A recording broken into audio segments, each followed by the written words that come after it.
সকালের রুটিন তো একই থাকে, তাই আর ভিডিও করে আজকে দেখালাম না। সকালের কাজকর্ম কমপ্লিট করে নিজে ফ্রেশ হয়ে চলে এসেছি নিচে আসার পরে তারপরে কিন্তু আমি ছোলা সিদ্ধ বসিয়েছিলাম। ছোলা সিদ্ধ কিন্তু বসিয়ে কমপ্লিট হয়ে গেছে ছোলা সিদ্ধটা। তারপরে আমি কিন্তু জিজ্ঞেস করলাম মাকে, সুজি আছে, দুধ আছে, তাহলে কি সুজি করব? তো মা বলল হ্যাঁ করিস, আর সুজিটা একটু বেশি লাল করে ভেজে করিস, তাই বলেছিল।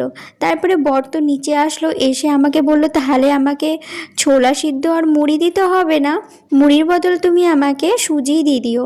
তো ও যখন বলল সুজি নিয়ে যাবে তাহলে ভালোই হলো, মুড়ি যখন নিয়ে যাবে না তাহলে সুজিটা খেলেও অনেকটা পেট ভরা থাকবে, আর ছোলাতেও এমনিতে পেট ভরাই থাকে, ছোলা সিদ্ধ করে দিয়েছি। ও হ্যালো সবাই, তোমরা সবাই কেমন আছো? আশা করি খুব ভালো আছো, আমিও ভালো আছি গো।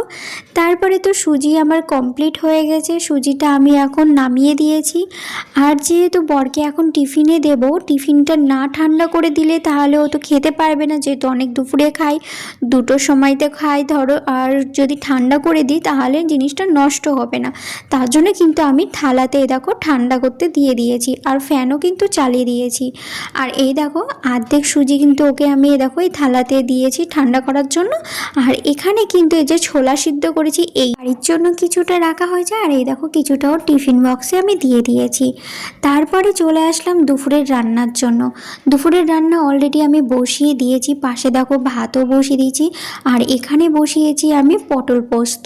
যেহেতু আজকে শনিবারে নিরামিষ রান্না হয়, ফার্স্টে তো আমি ভাবছিলাম কি রান্না করা যেতে পারে, তারপরে দেখলাম পটল আছে, ভেন্ডি আছে, এইগুলো যদি রান্না না করি তাহলে তো নষ্ট হবে, শুকিয়েও যাচ্ছে। ফার্স্টে কিন্তু আমি ভেন্ডিটা ভেজে নিয়েছি, ভেন্ডি ভাজা কমপ্লিট হয়ে গেছে, তারপর কিন্তু আমার পটল পোস্ত কমপ্লিট হয়ে গেছে, তোমরা দেখতেই পেলে।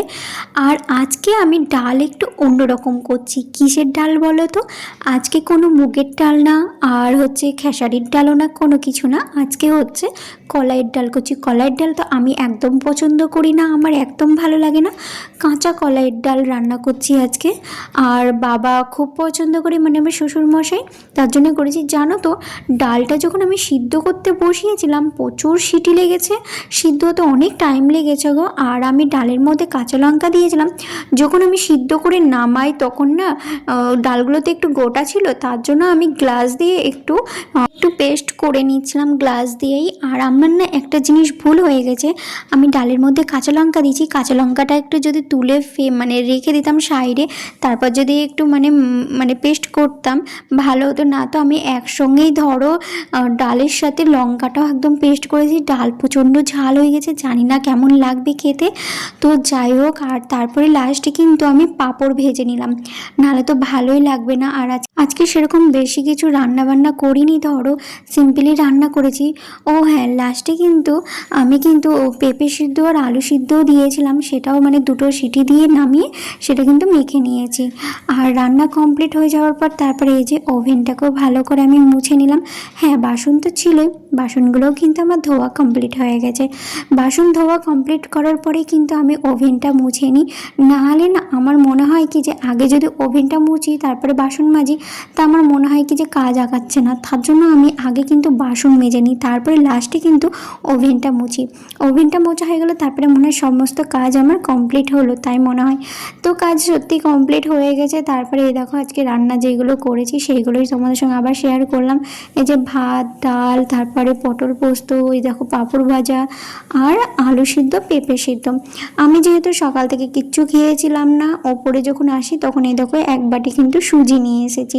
সকাল থেকে কিচ্ছু খাইনি বলে তার জন্য এই যে সুজিটা নিয়ে এসেছি, এখন বসে বসে সুজিটা খাবো। খাওয়ার পরে আর সকালে যেহেতু ঘুম থেকে উঠে বিছানার চাদর ধরো তুলে ফেলেছিলাম, দিয়ে ভিজিয়ে কেচেও নিয়েছি, তার জন্য কিন্তু বিছানা এখনো চাদর পাতা হয়নি, খাওয়ার পরে বিছানার চাদরটা পেতে নেব। তো আমার এই ব্লগটা তোমাদের কেমন লাগলো অবশ্যই তোমরা কমেন্ট করে জানিও।